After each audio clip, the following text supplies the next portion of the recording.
बिस्मिल्लाहिर्रहमानिर्रहीम। अस्सलाम वालेकुम। A very warm welcome to my YouTube channel stay informative. अगर आप मेरे चैनल पर न्यू हैं तो मेरे चैनल को सब्सक्राइब ज़रूर कर दीजिएगा। आज की जो वीडियो है उसमें हम बात करेंगे जी सूरह अनाम के कुछ अहम अहकामात और कुछ अहम सवालात के बारे में, जो आपके लिए मुख्तलिफ़ अक़साम के जो आपके टेस्ट होते हैं या पेपर होते हैं उनमें आपके लिए हेल्पफुल होंगे। ठीक है जी।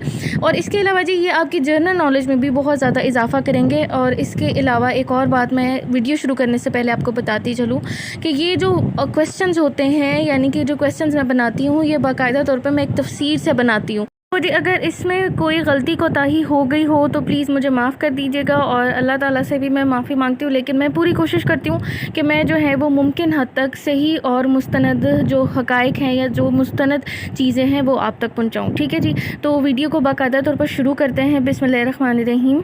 सवाल है जी, सूरह अनाम कुरान मजीद की कौन सी सूरत है? सूरह अनाम जो है वो कुरान मजीद की 6वीं सूरत है, यानी कि 6 नंबर पर आती है। ठीक है जी। उसके बाद हमारा अगला सवाल है कि सूरह अनाम के कितने रुकू हैं? सूरह अनाम के जी 20 रुकू हैं, यानी कि ये सूरह जो है वो 20 रुकू पर मुश्तमिल है। ठीक है जी। के बाद जी हमारा अगला सवाल है कि सूरह अनाम किस पारे में है? सूरह अनाम जो है वो 7वें से 8वें पारे में मौजूद है। 8वें पारे में ये ख़त्म हो जाती है और ये 7वें पारे में शुरू होती है। ठीक है जी। अगला सवाल है जी, सूरह अनाम की कितनी आयात हैं? तो सूरह अनाम की जो है 165 आयात हैं, यानी कि 165 आयात पर मुश्तमिल ये सूरह है। ठीक है जी। उसके बाद जी अगला सवाल है कि सूरह अनाम के लफ्ज़ी मायनी क्या है? सूरह अनाम जो लफ्ज़ है वो अरब ज़बान का लफ्ज़ है, अरबी ज़बान का लफ्ज़ है, और इसके जो लुग़वी मायनी है या लफ्ज़ी मायनी है वो जी मवेशी के हैं। ठीक है जी। उसके बाद हमारा अगला सवाल है कि सूरह अनाम कौन सी सूरत है, यानी कि नज़ूल के एतबार से ये कौन सी सूरत है?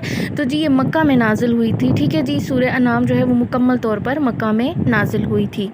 आगे चलते हैं। आगे हमारा सवाल है जी, सूरह अनाम का आगाज़ किस हुक्म से हुआ है? सूरह अनाम के आगाज़ में बेसिकली जी अल्लाह ताला अपनी तौहीद की गवाही देते हैं, और इसके अलावा जी अल्लाह ताला मुख्तलिफ़ निशानियों से बताते हैं इंसान को कि किस तरह जो है वो अल्लाह सिर्फ़ एक है, और जो लोग उससे मतलब दावत हक़ से शिरक करते हैं फिर उनका ज़िक्र करते हैं। तो इसके लिहाज से अगर हम देखें तो कुरान मजीद यानी कि सूरह अनाम का जो आगाज़ है वो दावत हक़ से और तौहीद से होता है।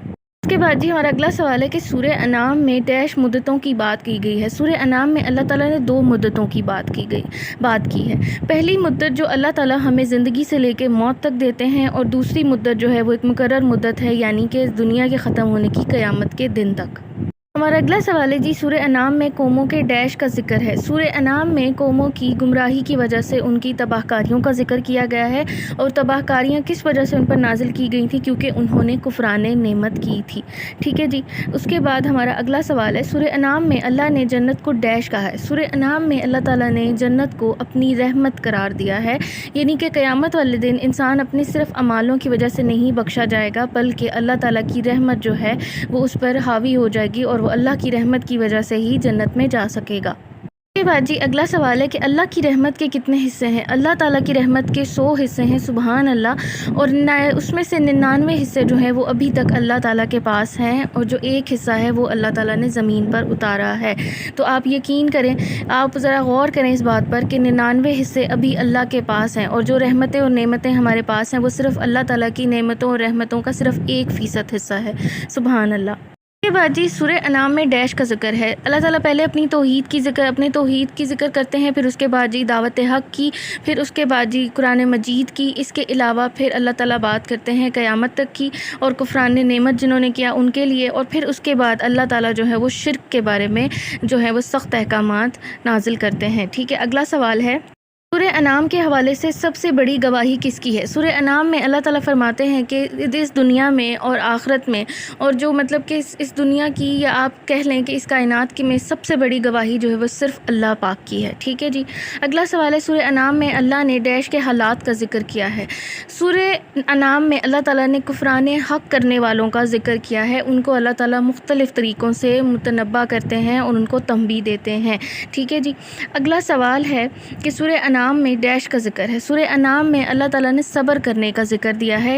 आपको पता है कि जो नेमत है वो सब्र से हासिल होती है, और रहमत भी सब्र से नाजिल होती है। ठीक है जी।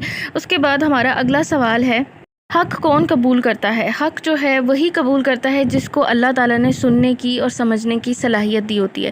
حق کو سننا جو ہے وہ حق کو بے اصل میں قبول کرنا ہے، ٹھیک ہے جی۔ اس کے بعد چلتے ہیں ہمارے اگلے سوالات کی طرف۔ ہمارا اگلا سوال ہے، سورہ انعام میں مصیبت کے وقت ڈیش کو یاد کرنا چاہیے۔ یہ جو مطلب میں نے کوٹ کی ہے یہ یہاں سے ہے، اس آیت سے مراد ہے کہ جو کفران نعمت کرتے تھے، جو منافقین تھے یا کافر تھے، وہ اللہ تعالیٰ کو مصیبت کے وقت صرف یاد کرتے تھے اور اس کے بعد وہ جو ہے بعد ازاں صرف بتوں کی پوجا کرتے ہوتے تھے۔ تو اللہ تعالیٰ نے یہ صاف فرمایا ہے کہ مصیبت جب آئے تو صرف مجھے یاد کرو، کثرت سے یاد کرو۔ جی ہمارا اگلا سوال ہے، رحمتوں کا کم ہونا یا زیادہ ہونا ڈیش ہے؟